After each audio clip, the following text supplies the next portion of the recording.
et messieurs, merci de suivre les programmes de ADTV, la chaîne du 21e siècle. C'est parti pour l'édition du soir.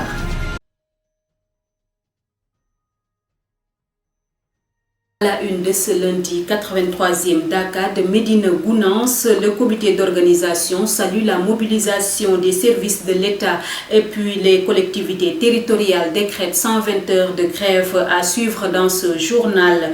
Transport Dakar Dem Dikk en grève aussi, les employés en colère contre la direction à suivre dans ce journal. Et enfin, l'actualité internationale au Kenya, au moins 42 personnes tuées dans la rupture d'un barrage au nord de Nairobi, selon le gouverneur local. C'était tout pour les titres. Le développement, c'est dans une poignée de secondes.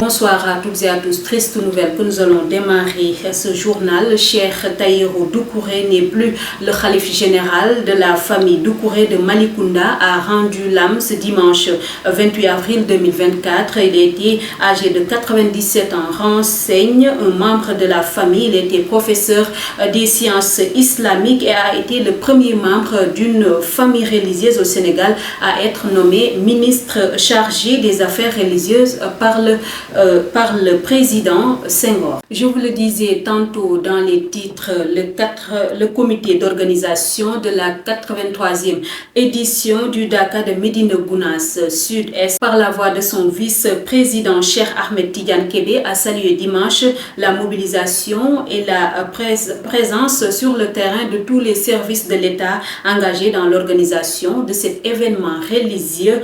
C'est un compte-rendu signé Isabelle Bambo. Les services de l'État engagés pour l'organisation de la 83e édition du Dakar de Médina Gounass sont présents, a-t-il déclaré lors d'un entretien accordé à l'APS. Soit la Sénélec, la Sen'Eau, l'Office des forages ruraux, la sécurité, le commerce, les eaux et forêts.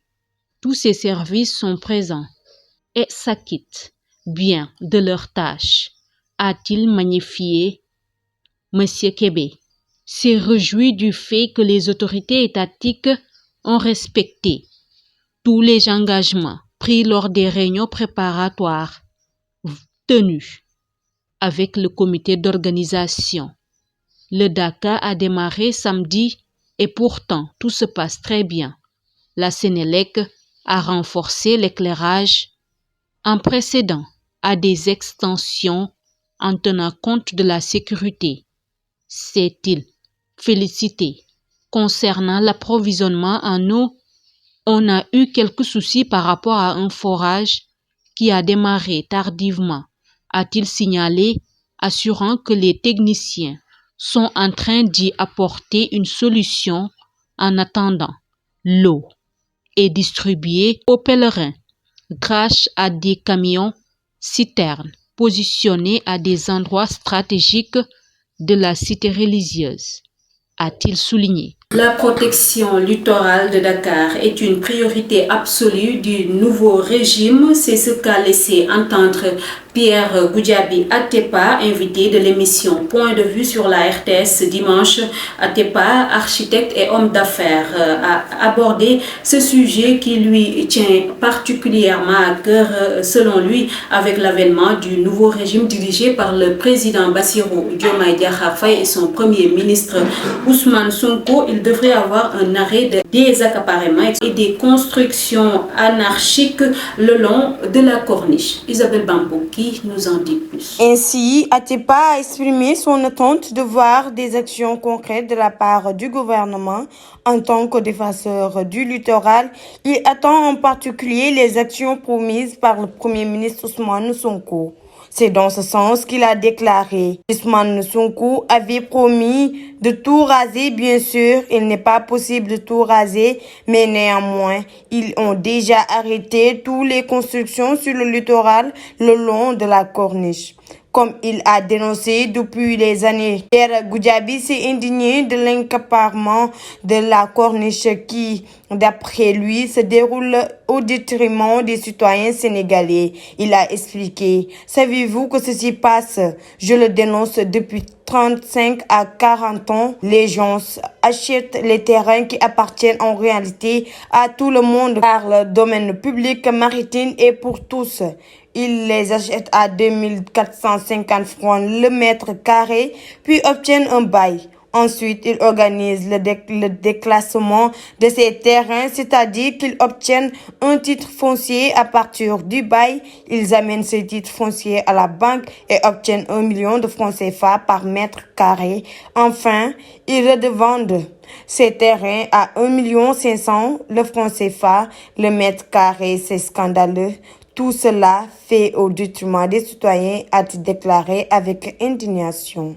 Et puis ce lundi matin, les bus Dakar Dem Dik n'ont pas circulé et pour cause une grève entamée par les syndicalistes de la boîte. Ces derniers fustigent des mesures prises par la direction. D'après Mbaye Diaw, la direction a rendu des notes de service annonçant la promotion de certains employés qui battaient campagne pour le directeur lors de la dernière élection présidentielle au Sénégal. Moussou Ndiaye pour les détails. Dans le secteur des transports publics, les 3 syndicats de la société ont décidé de paralyser aujourd'hui lundi tous les réseaux de Dakar, Dem Dik, tant urbains qu'internationaux. Ceux-ci ont signe de protestation. La raison de leur grève, selon les Échos, les syndicalistes dénoncent ces nominations affirmant qu'elles mettent en péril la stabilité de l'entreprise et suscitent des frustrations parmi les travailleurs.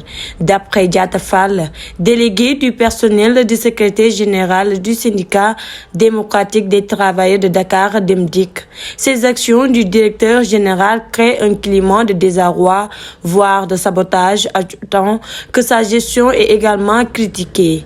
Les travailleurs demandent l'annulation de toutes les notes de service publiées vendredi dernier, ainsi qu'un examen du sort de tous les employés de Dakar Dem Dik.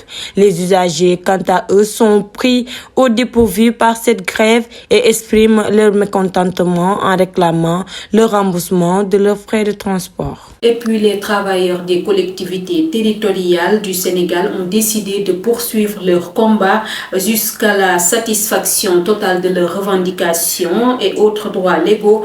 L'intersyndicale des travailleurs des collectivités territoriales a annoncé qu'elle va observer une grève de 120 heures pour obtenir des pouvoirs publics une augmentation générale des salaires de la fonction publique locale. Les travailleurs des collectivités territoriales du Sénégal ont décidé de poursuivre leur combat jusqu'à la satisfaction totale de leurs revendications et autres droits légaux. L'intersyndicale des travailleurs des collectivités territoriales a annoncé qu'elle va observer une grève de 120 heures pour obtenir des pouvoirs publics une augmentation généralisée des salaires de fonction publique locale.